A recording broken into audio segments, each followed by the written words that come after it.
Senior सहाफ़ी और तज़ियाकार हामिद मीर के मुताबिक खान साहब और इनकी पार्टी बहुत से सहाफ़ियों को लिफाफा और गद्दार कहती रही है। उन्होंने कभी किसी इल्ज़ाम का सबूत नहीं दिया, लेकिन शाज़ेब खानज़ादा उस शख्स को सामने ले आए जिसके पास इमरान खान को तोहफे में दी जाने वाली घड़ी मौजूद है। खान साहब बताएं कि ये घड़ी उमर फारूक ज़हूर नामी जराइम पेशा इंसान के पास कैसे पहुंची। फराह खान और शहजाद अकबर का दावा है कि वो उमर फारूक ज़हूर को कभी नहीं मिले। वो अगर कभी नहीं मिले तो क्या ये घड़ी उड़कर दुबई में एक जराइम पेशा इंसान के घर पहुंच गई? जवाब तो देना पड़ेगा। आप अपने नाक़िद सहाफ़ियों को लिफाफा कहते थे, तोशाखाना स्कैंडल में सवालात का जवाब न दिया तो आप लिफाफा आज़म कहलाएंगे। 15 नवंबर की शब जियो न्यूज़ पर शाज़ेब खानज़ादा के शो में वो ख़रीदार सामने आ गया जिसने सऊदी वली अहद की तरफ से इमरान खान को तोहफे में दी जाने वाली घड़ी खरीदी। इमरान खान के साथी कह रहे हैं कि खान साहब ने जो भी किया कानून के मुताबिक किया, लेकिन सवाल यह है खान साहब ने एक नहीं 3 घड़ियां बेची। हामिद मीर ने उनको मिलने वाली एक कीमती घड़ी की कहानी बताते हुए लिखा, दुनिया के मतलूब तरीन शख्स की कलाई पर बंदी घड़ी मेरी तवज्जो का मरकज़ बन चुकी थी। ये 1998 का मौसम गर्मा था।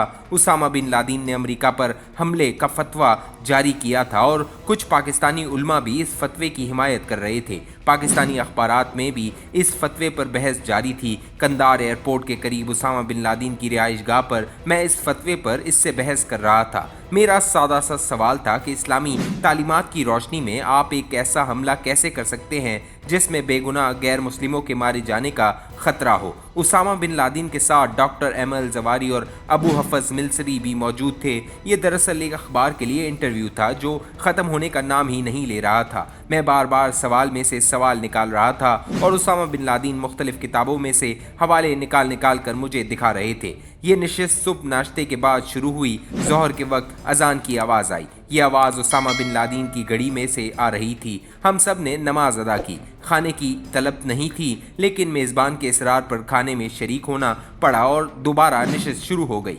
असर के वक्त दोबारा घड़ी में से आज़ान आई तो मैं बड़ी दिलचस्पी से घड़ी को देखने लगा। उसामा ने कलाई से घड़ी उतारी और बताया, ये आम सी वाटरप्रूफ घड़ी है और अजान के औकात बताती है। फिर उन्होंने कहा कि अगर आपको पसंद है तो आप रख लें। मैंने शुक्रिया अदा किया और कहा कि मैं घड़ी इस्तेमाल नहीं करता क्योंकि बहुत सी घड़ियां गुम कर चुका हूं। ये सुनकर उसामा बिन लादेन मुस्कुराए और उन्होंने वो घड़ी दोबारा अपनी कलाई पर बांध ली। इस वाक़े के 3 साल बाद 11 सितंबर 2001 को मैं अपने दफ्तर में बैठा था कि अफगानिस्तान से एक आदमी मुझे मिलने आया। इसने मुझे एक रुक्का दिया और साथ में एक घड़ी दी। मैंने घड़ी को देखते ही पहचान लिया। मेहमान ने कहा कि शेख का पैगाम है, घड़ी गुम नहीं करनी। रुके में उसामा बिन लादेन का एक दस्तखत शुदा बयान था जिसमें 9/11 हमले के बारे में कहा गया कि हमले में मेरा कोई हाथ नहीं, लेकिन मैं हमला आवरों को खराज तहसीन पेश करता हूँ। 2 माह के बाद नवंबर 2001 में उसामा बिन लादेन से काबुल में आखिरी मुलाकात हुई तो मेरी कलाई पर अपना तोहफा देखकर उन्होंने कहा कि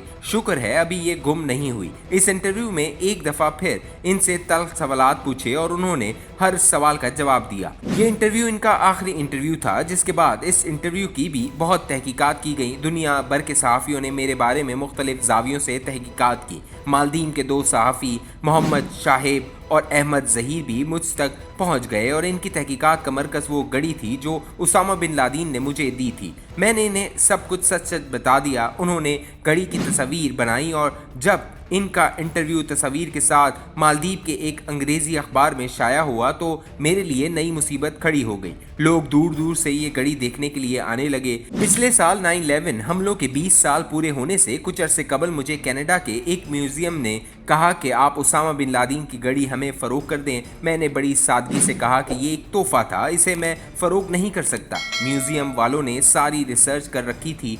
उन्होंने घड़ी का मॉडल और दीगर तफसीलात बताकर कहा कि यह बमुश्किल चंद हज़ार रुपए की चीज़ है। हम आपको जो कीमत अदा करेंगे वो आप तसव्वुर भी नहीं कर सकते। मैंने बड़ी शाइस्तगी के साथ इन्हें अपनी माशरती रिवायात से मुतल्लिक बताया और कहा कि तोहफ़ा वाकई मामूली है, लेकिन हम तोहफे नहीं बेचते। म्यूज़ियम की तरफ से राब्ता करने वाली खातून वकील ने कहा कि आपका तोहफ़ा है, आपकी मर्ज़ी है, लेकिन मेरा राब्ता नंबर और ईमेल महफूज कर लें। जब भी आप घड़ी बेचना चाहें तो हमसे ज़रूर राब्ता कीजिएगा। इस साल फरवरी में कैनेडियन खातून वकील ने दोबारा मुझसे राब्ता किया और पूछा कि क्या आपने ये खबर सुनी है कि आपके वज़ीर आज़म ने सऊदी क्राउन प्रिंस मोहम्मद बिन सलमान मेहमान की तरफ से तोहफे में दी जाने वाली एक घड़ी बेच दी है। मैंने इसे बताया, जी हाँ मुझे पता है। खातून ने बड़े शाइस्ता लहजे में तंज करते हुए कहा कि आप तो कहते थे कि तोहफे बेचना आपकी माशरती रिवायात के खिलाफ है, तो फिर आपके वजीर आज़म ने तोहफा क्यों बेचा?